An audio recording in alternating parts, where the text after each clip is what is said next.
everyone. On behalf of myself, the staff, board, and patients of People's Community Clinic, it's my distinct privilege to extend a resounding thank you to everyone who has joined us today. I used to think of People's as the plucky little engine that could, and indeed we did. From our very humble beginnings in a church basement, People's has grown to be a full-service, federally qualified health center with over 300 employees, caring for 20,000 patients and providing over 80,000 medical encounters a year. You, our most dedicated supporters, made it possible. You made it possible for us to grow into a 59,000 square foot building, to offer integrated behavioral health services and pain management care. Your support made it possible for us to introduce dental care to the list of medical services available at People's. And it was your trust and confidence that helped us weather the COVID-19 storm that has ravished so much of the healthcare industry. We are forever grateful to be part of a community that understands and appreciates the tremendous effort that goes into providing high-quality healthcare with dignity and respect, and without regard to a patient's ability to pay. Thank you indeed. Hello, I'm Sujatha Ajmera, President of People's Community Clinic's Foundation Board of Trustees. Thank you for joining us today. And I'm Bill Hopkins, also with the Foundation Board. We'd like to welcome you to this year's There's No Such Thing as a Free Lunch annual event. We had hoped to see all of you back at the Four Seasons this year for this popular and always fun event. But out of an abundance of caution and in consultation with our clinic's medical leadership, it was decided that the best way for us to celebrate another year with People's was to do this event virtually. But we have so missed seeing all of you in person the past 2 years. However, we have had 2 exceptional virtual events, and we believe we have another great one in store for you this year. That's right. There's plenty to celebrate and talk about with regard to People's, none of which would be possible without the generosity of those of you who have joined us today. The clinic could not touch all the lives it does without the help of our supporters and the community, supporters like all of you. And though no one knows for sure what lies ahead for COVID, one thing is for certain, our community still has very important work to do. Before we get started, we would like to extend a special thank you to today's title sponsors and our foundation partners who have made not only today's event possible, but who are the reason that our little clinic that could has become a national model for community health. Thank you to Rudd and Wisdom, Ricky Rushing and Alan Gilmer, the Neville family, Sarah Buss, the Nolan Family Fund, Marina C. Fuentes, the Law Office of Becky Beaver, and the Nyland Family Fund.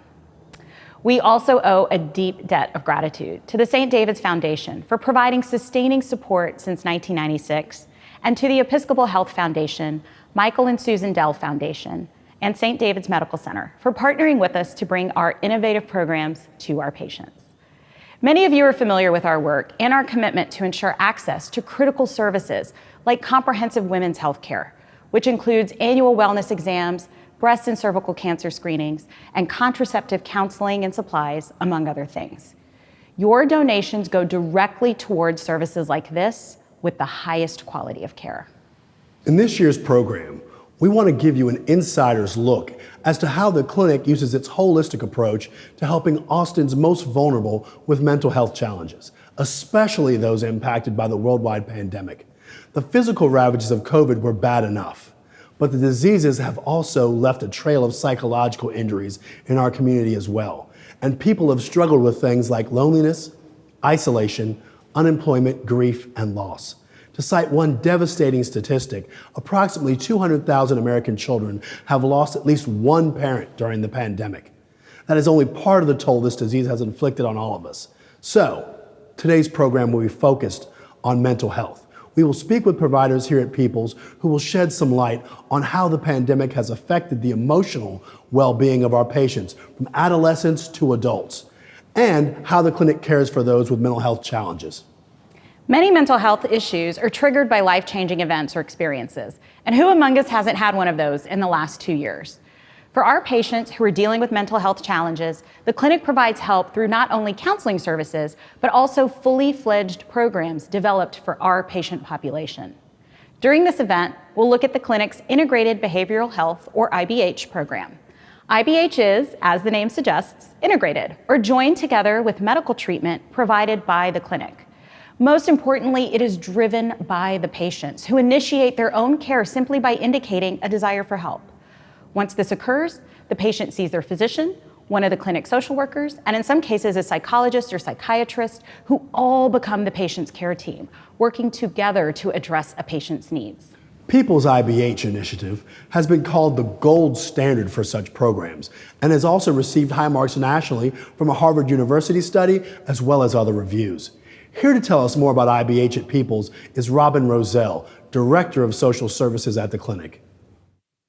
The behavioral health program and services at People's are integrated, which means we do not operate separately from our other services, particularly our medical, physical health care. So we aren't a standalone kind of therapy practice or mental health practice. So our patients have to be a patient here at People's for their medical care, for their general primary care. And if they are experiencing a mental health issue, say, such as depression, that usually comes up in their visit with the provider, and then that provider will refer them to the IBH program for ongoing services.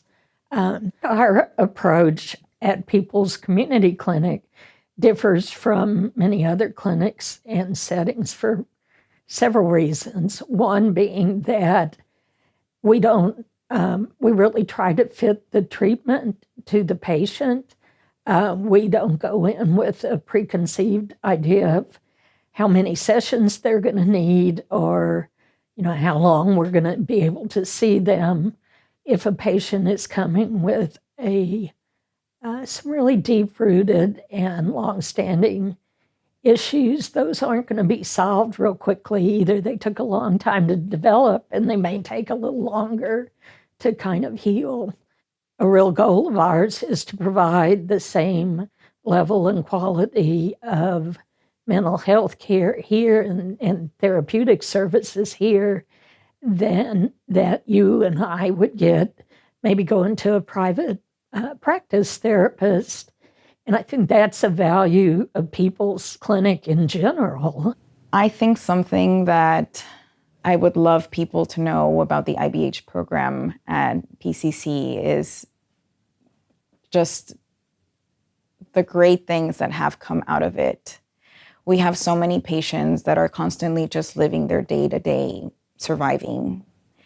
And then they come in and see us and they're able to get, services in an integrated way. So it's not just therapy services. They're able to have us work directly with their medical provider to provide medication treatment if needed.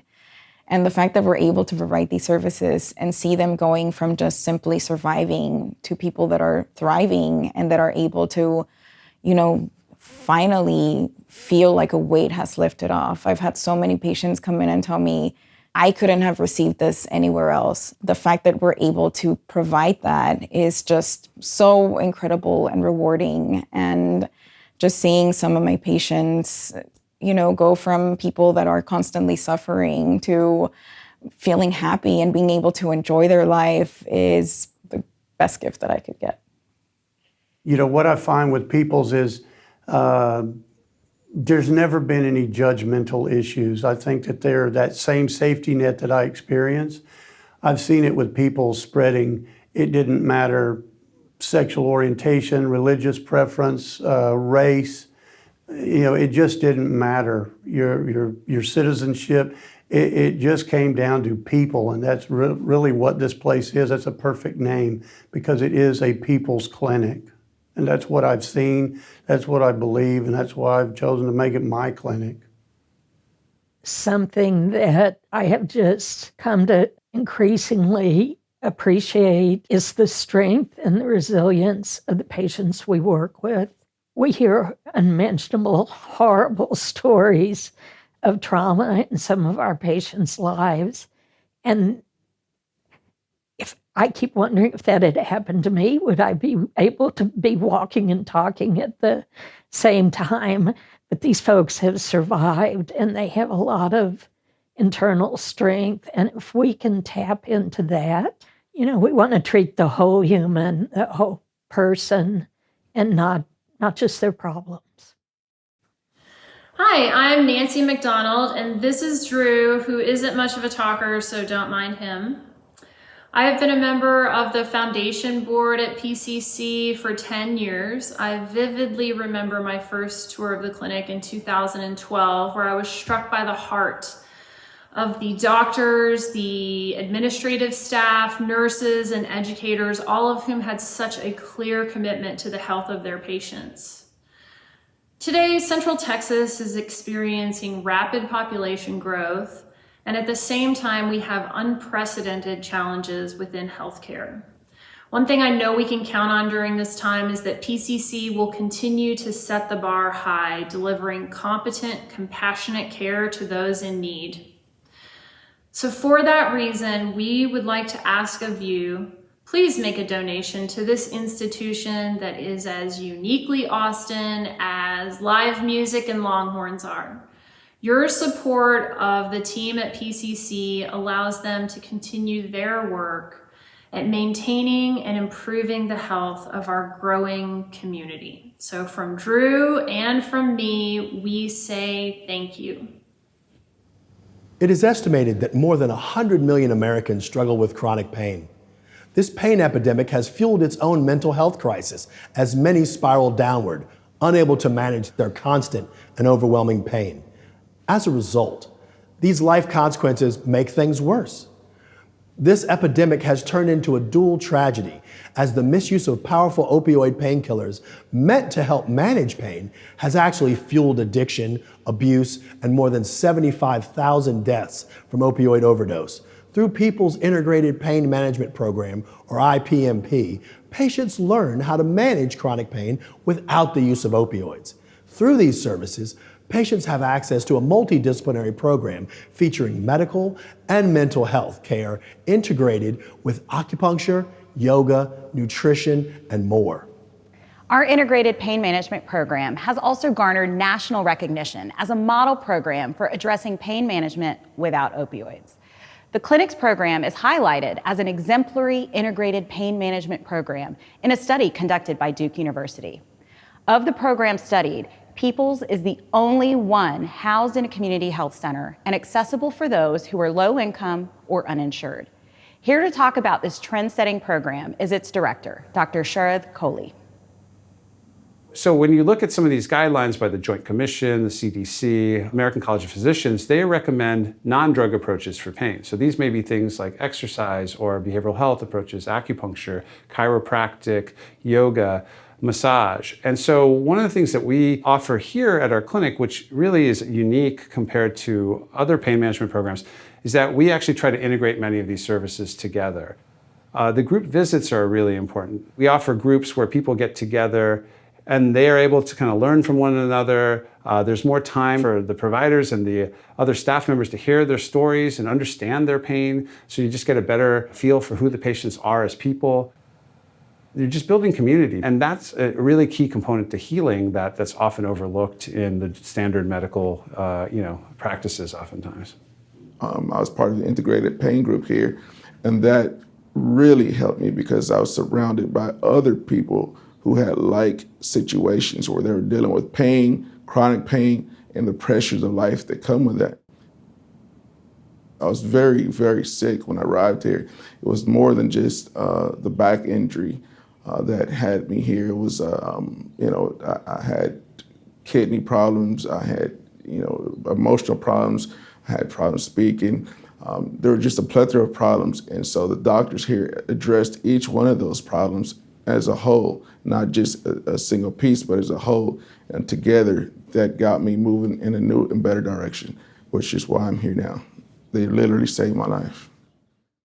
This type of work And this type of care can be transformational in some ways, that we can actually be able to do some of this with other chronic conditions, that it can be effective in a lot of other ways. So our goal would be to expand this type of model out beyond pain into things like behavioral health, like mental health, into diabetes, high blood pressure, other chronic diseases as well. It views health in a different way. It's more holistic.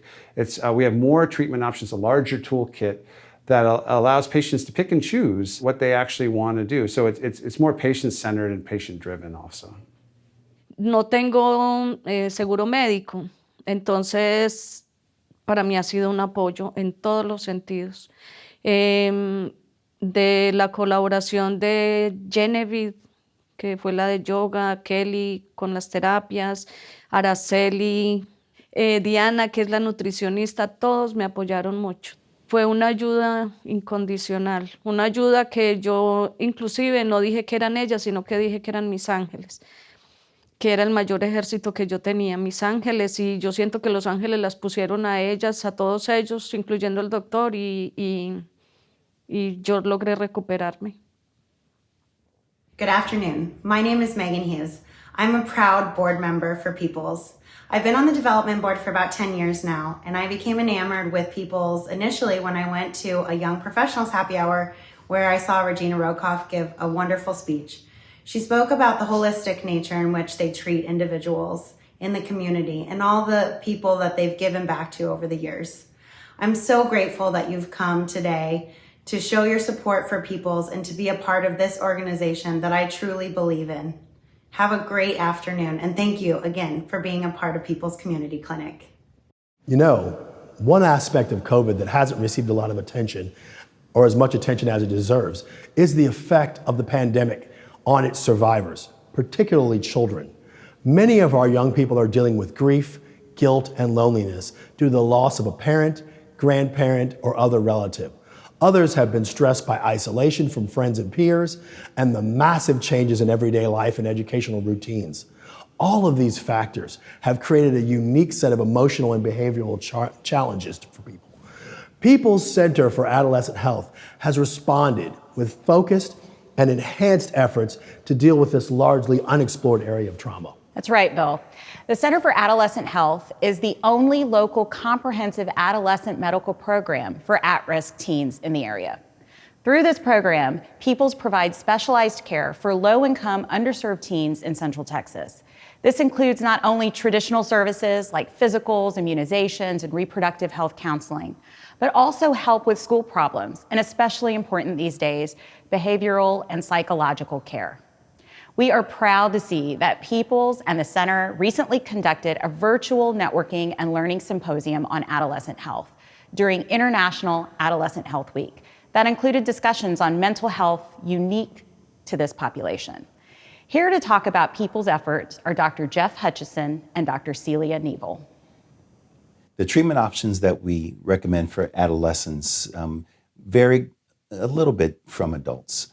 We know that therapy is the primary source of treatment. We know medication by itself is usually not enough, but one of the things that we're able to do here that other places may not be able to do is just ask those questions. Because when you come in for a twisted ankle, for birth control, for acne, you may not expect your doctor to ask, how's your life going? Are you dealing with stress? So we try to get them to open up and talk about those things first.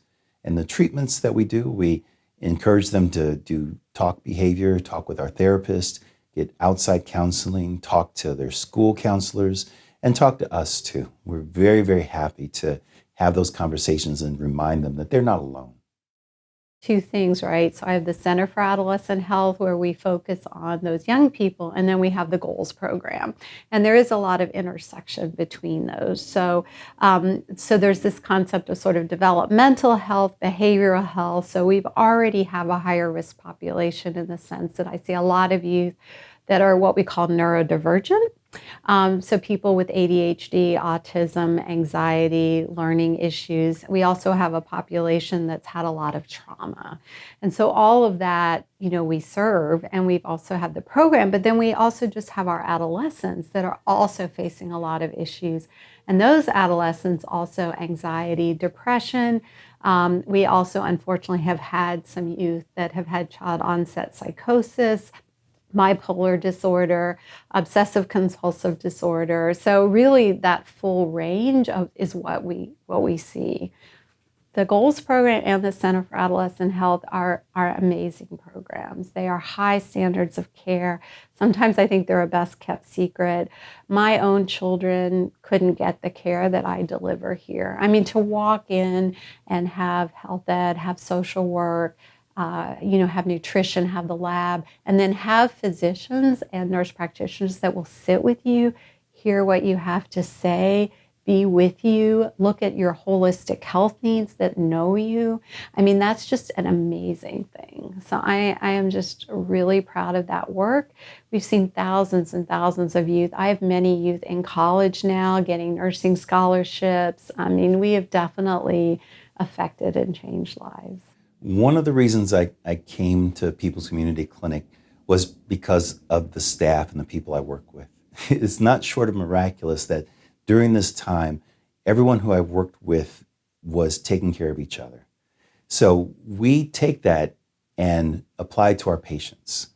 I love to tell people who I teach about adolescents and who I work with, if you think of young people as a member of your family, a nephew, a cousin, just someone who you care about, you're going to deliver excellent service. So that's what makes People's different. We see all of our patients as part of our family, part of people who we could be related to, and we give the same kind of care that we give our family members.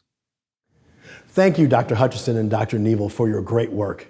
The Center for Adolescent Health is creating a better and healthier future for the young people whose lives we touch. And now we come to a very special part of our program. There have been countless heroes who have been instrumental in guiding our communities through the darkest days of COVID. Those heroes include the dedicated staff of People's, who have worked tirelessly and selflessly over the past 2 years. We salute them, along with all the healthcare workers, first responders, police, and fire personnel who have been on the front lines of this fight. We also salute you, the supporters of the clinic, and behind-the-scenes heroes who have made it all possible. Today, we are very pleased to honor two individuals who might qualify as superheroes. They are Texas treasures who have not only been on the front lines, but they have led the fight to end this health crisis. Dr. Peter Hotez and Dr. Maria Elena Bottazzi have dedicated their careers to studying epidemiology in the underdeveloped world. They've recently earned international acclaim for their efforts in developing a patent-free vaccination for the COVID-19 virus. This vaccine, called Corbevax, was developed at the Texas Children's Hospital Center for Vaccine Development at Baylor College of Medicine. It is now being manufactured and will be distributed in a number of countries, including India, Bangladesh, South Africa, and most recently, Botswana. It is work that has garnered widespread praise for the doctors and their team, praise that includes a nomination for the Nobel Peace Prize. Despite the fact they received little encouragement and even less funding from our federal government, Doctors Hotez and Bottazzi persevered. They decided not to patent the formula for their vaccine and have encouraged all nations to use their technology for the public good, just as Dr. Jonas Salk did during the polio vaccine some 70 years ago. As Dr. Hotez has stated, the coronavirus is constantly mutating.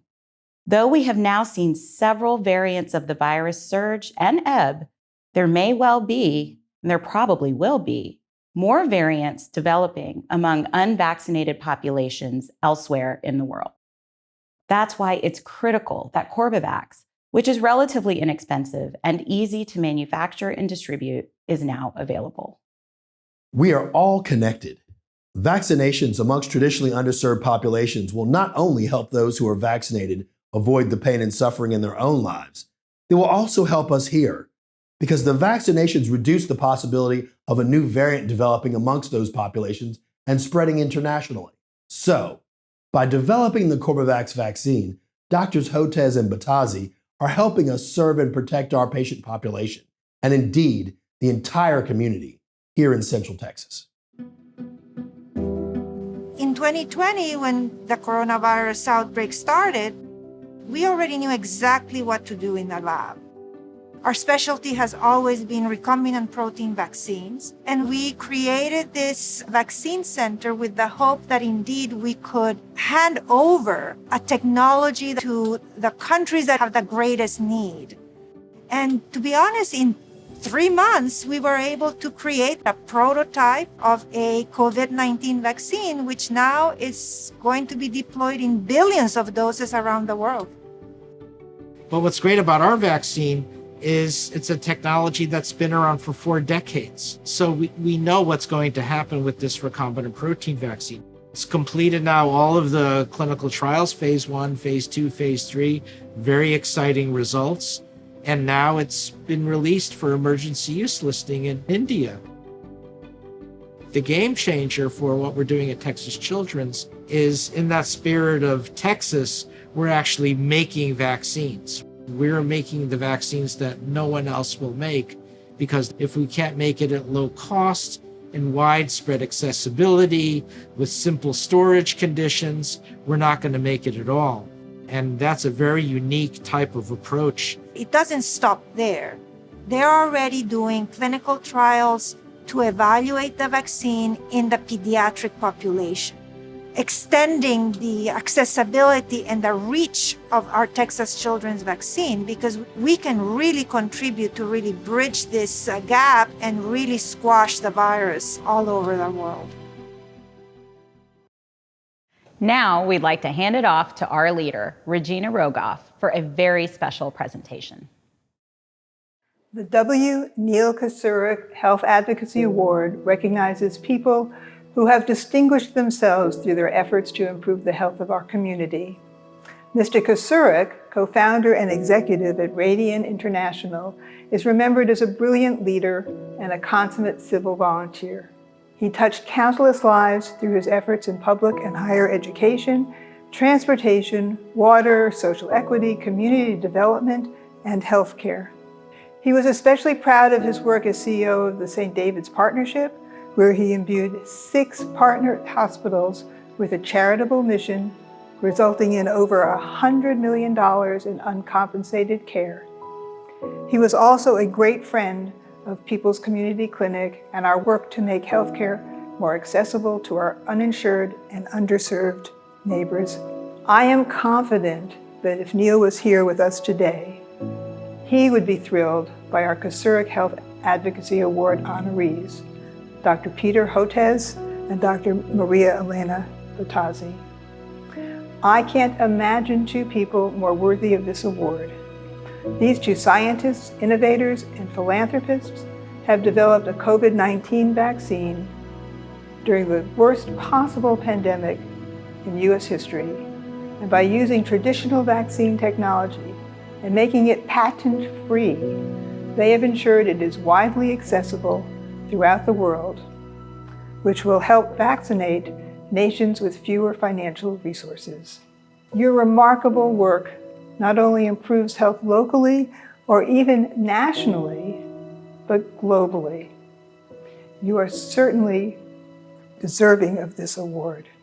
We are honored to have you with us today to accept, and it is my great privilege to present you with the People's Community Clinic 2022 W. Neil Kasurik Health Advocacy Award.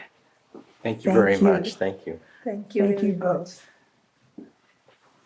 Thank you. That's very kind. Well, and you certainly are our health heroes. Thank you. Thank you. Regina, thank you very much for your very kind remarks. What a privilege and honor it is for me to receive this Neil Kasurik Award for health advocacy along with Peter.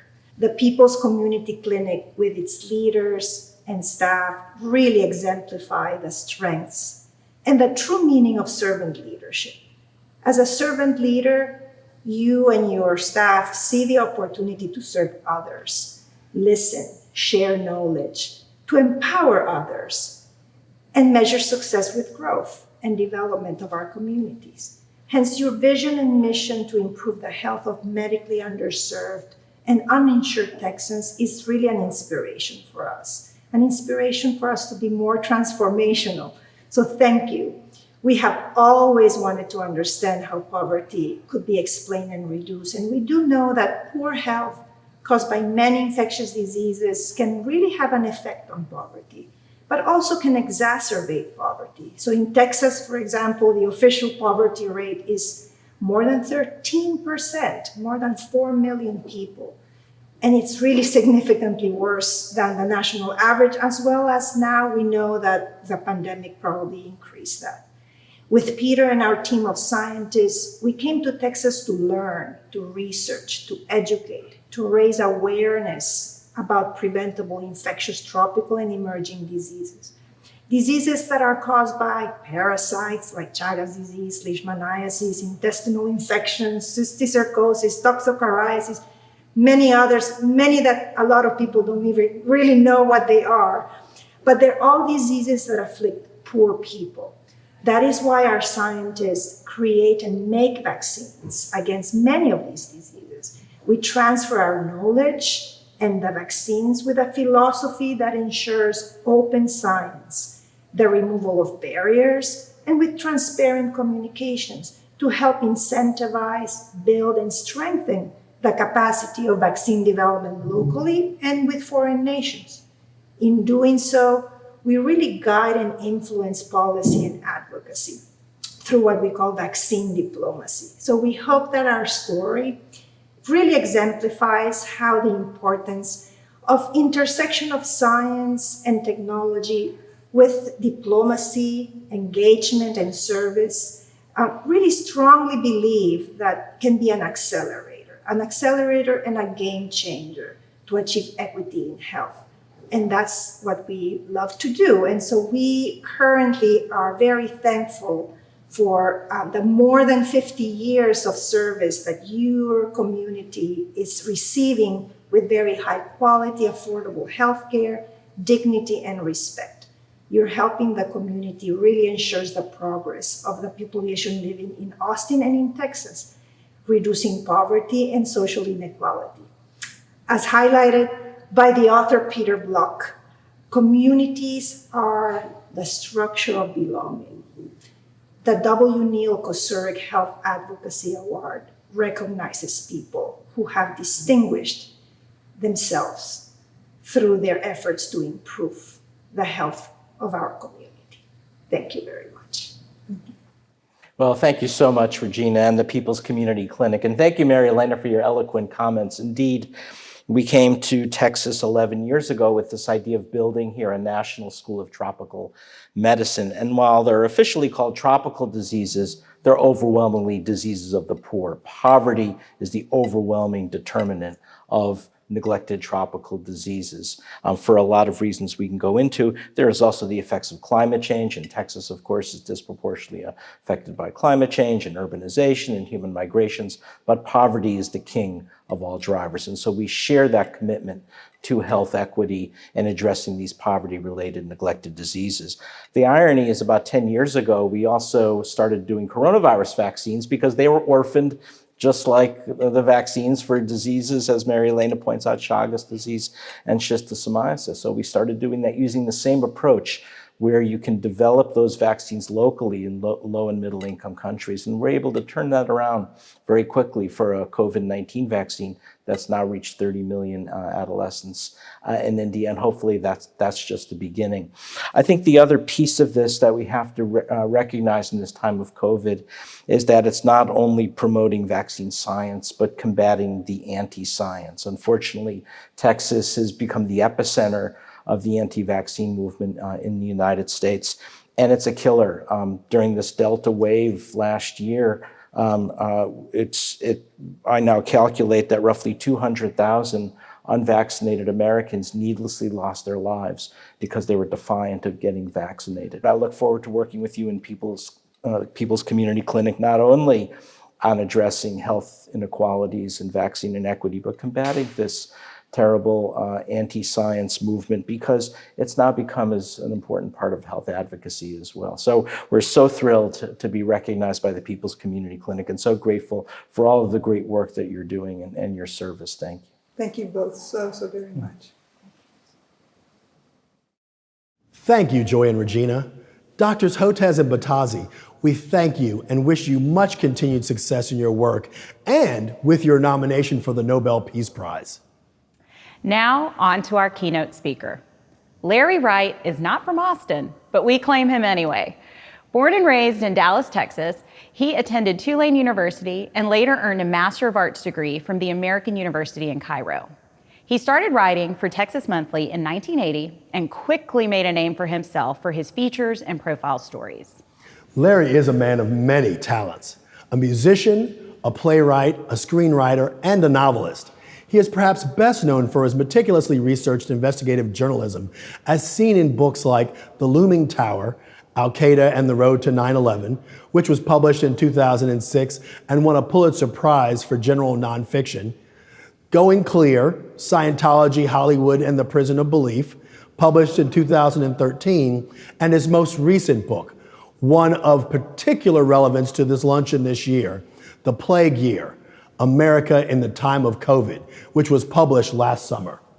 A longtime staff writer for The New Yorker and a member of the Council on Foreign Relations, the Society of American Historians, and the American Academy of Arts and Sciences, Larry is uniquely qualified to talk about the cultural, historical, and scientific dimensions of the 21st century's first pandemic. We are very excited to have Larry as our featured guest for this year's event. And we're also grateful that our longtime friend, Evan Smith, CEO and co-founder of the Texas Tribune, could join us to visit with Larry. Larry, good to be with you. Good to see you. Evan, it's always good to be with you. Strange to live so close to each other and not actually see each other, but this is actually one of those moments when I get to come see you, and I'm happy to have the opportunity to do it. I just wish it were more often. Me too. We are indeed here, sitting here in the third year of this pandemic, and while the public health emergency has largely dissipated, people are still getting COVID. Right? I mean, as much as, you know, we're all tired of the protocols and tired of the precautions, there are still things that are in place and need to be in place. I wonder if way back at the beginning when you were working on your novel, The End of October, which obviously was extraordinarily amazing and predicting effectively what we were going to go through, and then the book, which was The Plague Year, which was really the nonfiction telling of the story. Did you at that time have any inkling that The Plague Year would ultimately be plague years plural? Well, I might have titled it differently. I did, in the sense that I always, you know, all the public health people compared this to the 1918 flu. But it wasn't the 1918 flu, it was the 1918, 1919, 1920 flu. And we've just branded it as if it were short term. So it lasted, and then it mutated and became a different kind of flu. And then it came back 50 years later, and then another 20 years after that. So it recurs, but I had a sense that, you know, with this coronavirus, it's not influenza, but it is a chronic virus. And so we're kind of stuck with it, I believe, in one form or another. There has been over the last 2+ years a lot of focus on the origins of this virus. Who is to blame? What is to blame? I don't feel like after 2 years I can say I know. And my question is, do you know? Will we ever know? Does it matter? Should we care? Or is it immaterial at this point? We might know one day. There are two plausible scenarios about how this virus emerged. And one is, it was like SARS-1, which 2009, it came out of bats. It went through an intermediate animal, another mammal, that was probably sold in a wet market in Guangdong and passed into a human and became a human disease. And because we know, because it was shown in bats to be a very similar disease and in other animals, that's a very plausible scenario. Right. And that was, so when this SARS-2, as it's known, and you know, the virus that causes the disease, COVID-19, it was thought something similar to that happened. It came out of bats, and there is a bat virus that is very similar to the one that infects humans. Maybe it went into a wet market in Wuhan, which is what they first thought, and then passed from an intermediate animal, possibly a pangolin or a raccoon dog that was sold in the market for consumption, and then into humans. Right. That's plausible, but not proven. The other scenario is that there are actually two virology institutes in Wuhan, one more famous than the other, the Wuhan Institute of Virology.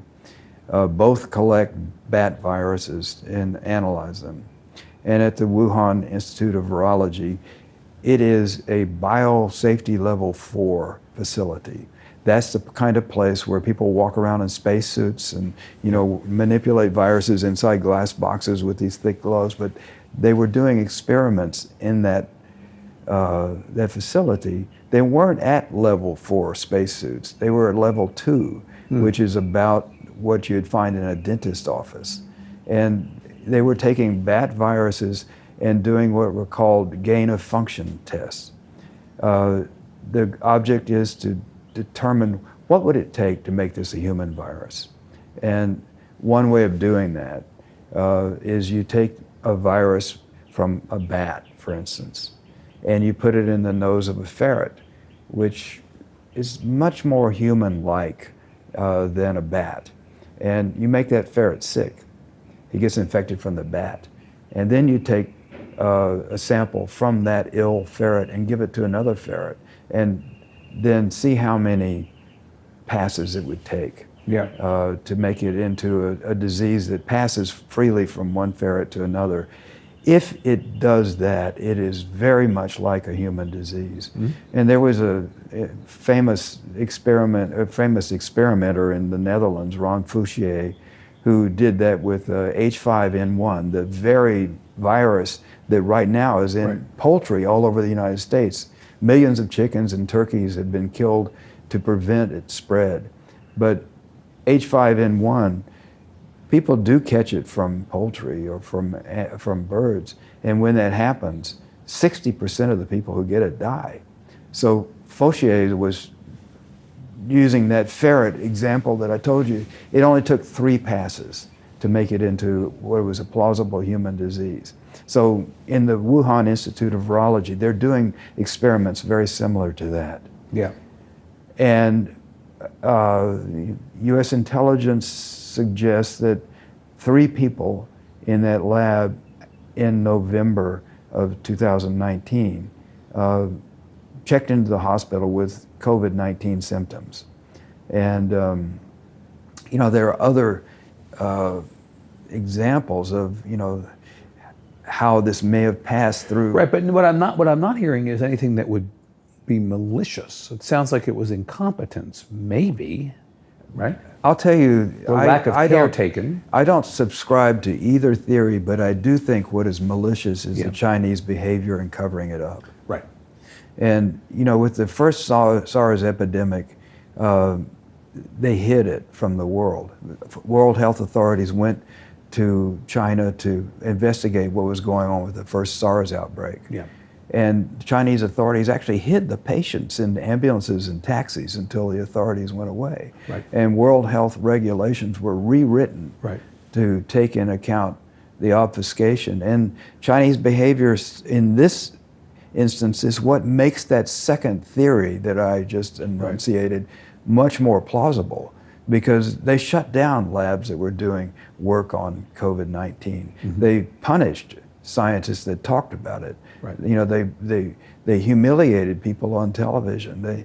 They forced doctors not to wear masks in hospitals because they would give the wrong impression, where they were actually getting sick and dying in hospitals. As we contemplate what happened looking back, it seems like there were 3 things that we lacked. Preparation, in that there was no playbook. Now you point out, ironically, there was a playbook, but we just chose not to ignore it. So we didn't actually base our reaction to this on the basis of a playbook. Even though there was a playbook, we became, we were unprepared at the beginning of this. We lacked execution in that when it came time for us to put testing regimens in place or distribution of vaccines or whatever else, that we seemed woefully unable to pull that part off. And then there was just, generally speaking, lack of leadership.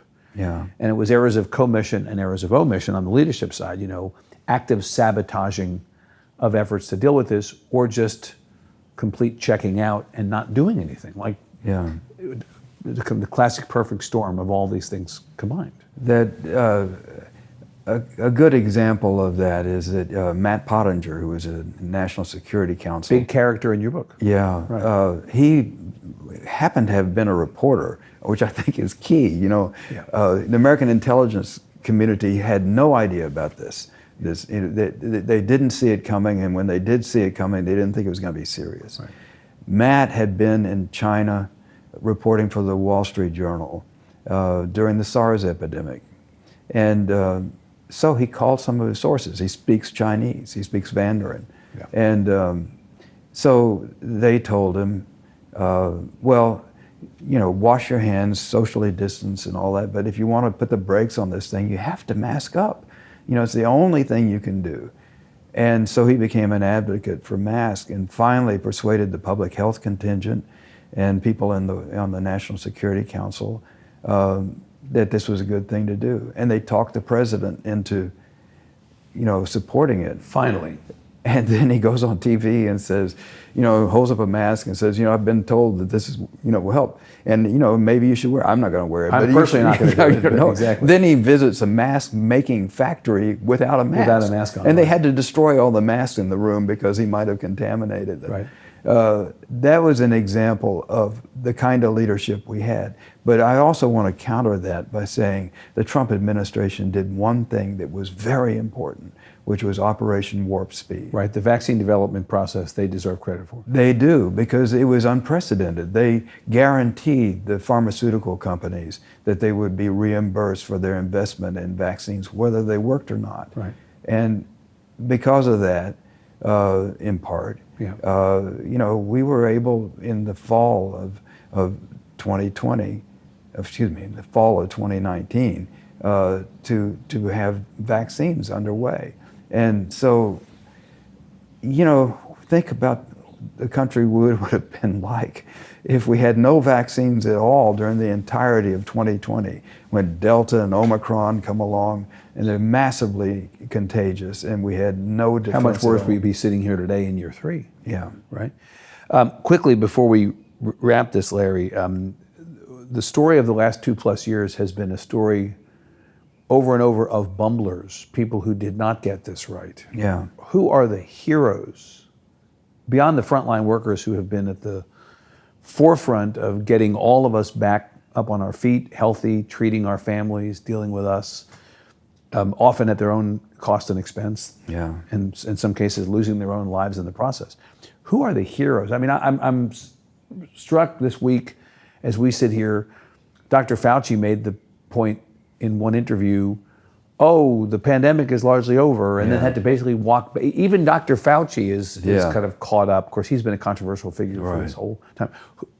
Who are the people who you think about over these 2+ years as the people who got it right, who are the heroes of this? There are a lot of them, but just what comes to mind, first of all, Barney Graham. Barney is an immunologist at the National Institute of Allergies and Infectious Diseases, which is Dr. Fauci's shop. Right. And he and Jason McClellan, who is a structural biologist, a new field in medicine, who came into Barney's lab, created the vaccine in 3 days. Now, how did they do that? They had been working on other coronaviruses, MERS and SARS. And so they had a template. And they had learned, thanks to structural biology and this advanced imaging, they could actually see in the smallest levels of the virus. Imagine, back in 1918, they couldn't even see viruses. Right. They didn't have the concept of a virus. But they were able to see the spike, which elongates and like a harpoon when it goes in and attaches to the cell. They were able to tie the spike down and use that as the vaccine. Yeah. So the body recognizes the spike protein, and your immune system charges in the spike protein you're given in the vaccine. It's totally harmless. Wow. So in 3 days, they are able to take the template they've been working on with other coronaviruses, apply it to SARS-CoV-2, the COVID-19 vaccine virus, and 6 months later, Moderna started human trials. Yeah. Then, you know, there's so many healthcare workers that I talk to, and they, you know, at Bellevue Hospital, America's first public health institution, for instance, you know, they don't turn away anybody. And other hospitals knew that, and they would unload their COVID patients on them because, you know, they were all being choked full of. And so Bellevue managed to, you know, survive this incredible first wave in New York and handle it and set an example for all the other hospitals at the cost of course, some of their staff who died. And then there are doctors like Ebony Hilton who, yeah, she's an anesthesiologist at the University of Virginia. But to intubate patients is one of the most intimate acts you can perform as a doctor because you have to get right into their, you know, the nasal passages and she did this night after night, day after day, oftentimes the only anesthesiologist in the hospital, and having to sequester herself from everybody else. So she lived alone with her dogs, didn't see her family for a couple of years, and actually, like many healthcare workers, because hospitals stopped doing discretionary medicine and surgery, she suffered a pay cut. You know, I also think some of the, you know, the governors, some of them behaved, you know, with great insight and courage, and at great risk. At great risk themselves. So, yeah. You know, I think it's been a test, yeah. And you know, I'd like to think, you know, I spoke to this interesting woman, Gianna Pomata, who's a historian of diseases, and she used to be at Johns Hopkins. She lives in Bologna, Italy, and I called her and asked, you know, what pandemic in the past would you compare this to? And she said the Black Plague in the 13th century in Italy, not because of the death rate, which was far greater. You know, it killed a third of Europe, but just because it changed the mentality. And this was the Middle Ages, and, you know, medicine was in part built on astrology. And so, you know, the doctors were conferring about, you know, the placement of Venus in the heavens and stuff like that when people were dying of the plague. But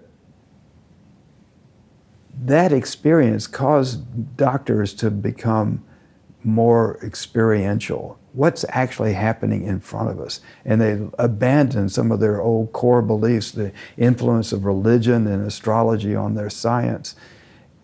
And also finances were changed. You know, it was the era when there were serfs and, you know, people were subjugated, they were confined, they fled their farms and into the cities. All of Europe and all of life changed, and that was the opening to the Renaissance. And Gianna, you know, doesn't really think that we're going to have a Renaissance, but a shift in thinking about who we are and what. And I started thinking about that, and I thought, well, this is kind of like an X-ray of our society. You can see all the broken places. We're not the country that report depicted in October of 2019. We're a totally different country, and we know it now. And it's an opportunity to fix the broken parts of our society. And it's also, I think, COVID-19 is a harbinger of what's to come, because whether it was created in a lab or in nature, we're going to see more pandemics in the future. If you look back at just since the turn of the millennium, we've had Zika and West Nile and Ebola and Nipah and bird flu and SARS, just one after another at a faster rate. Society's having to cope with that. And I think that this experience has taught us something about the need for science to be ready, for our society to be prepared. So in a way, you could also think of it as a gift, because if those things happen, at least we now know what to do. Yeah, let's hope for whatever silver linings we can take away from this. That's right. Larry, we're out of time. Thank you. Been a pleasure. Good to be with you. Hello, People's Community Clinic Luncheon attendees. My name is Lindsay Leverton, and I serve on the board here at PCC, and I wrote a little song for you. I hope it tugs on your heartstrings as well as your purse strings. 3 little words make all the difference, and it's People's Community Clinic. So consider giving money. A little bit goes a long way, honey. Baby, this time we all belong and it's alright. It's time to be the change, and we're so glad you came. Don't you hesitate, let's get our giving on while you enjoy this song. Just go ahead, lay your card down. Inspired by PCC, it's time to give freely. Just go ahead, put some cash down. We hope you'll give something someday, somehow. That brings us to the end of our program today. And what an amazing program it's been. But before we go, we want to leave you with one last thought related to COVID and mental health. It's been a rough 2 years, folks. We've all been through situations since the pandemic started that were unexpected and unfamiliar at best, and tragic and life-changing at worst. COVID has taken an emotional and psychological wrecking ball to our lives that in some way is just as debilitating as the virus's physical symptoms. And that's true not only for the general public, but also, and maybe more so, for healthcare professionals like those at Peoples. No question. Look around. Chances are you know someone who's dealing with trauma related to COVID or any of the other stressors we've been experiencing over the past 2 years. And guess what? That person may be you. So reach out, talk to your family and friends, and even a counselor. It's okay to ask for help if you need it. Your family and your friends would want you to do that. You can't help others if you're not taking care of yourself. And speaking of your family and friends, make sure they know you care and that you're available to talk. Such an important reminder, Bill. Thank you. And on behalf of the Foundation Board for People's Community Clinic and the many thousands of Central Texans served by Peoples, many thanks to all of you who've joined us today. None of this would be possible without your generosity. And we've said it many times, but it's true every time. You are the true superheroes in this story. Thank you all for being with us today. And if we don't see you before then, we'll see you next year. Thank you. See you next year.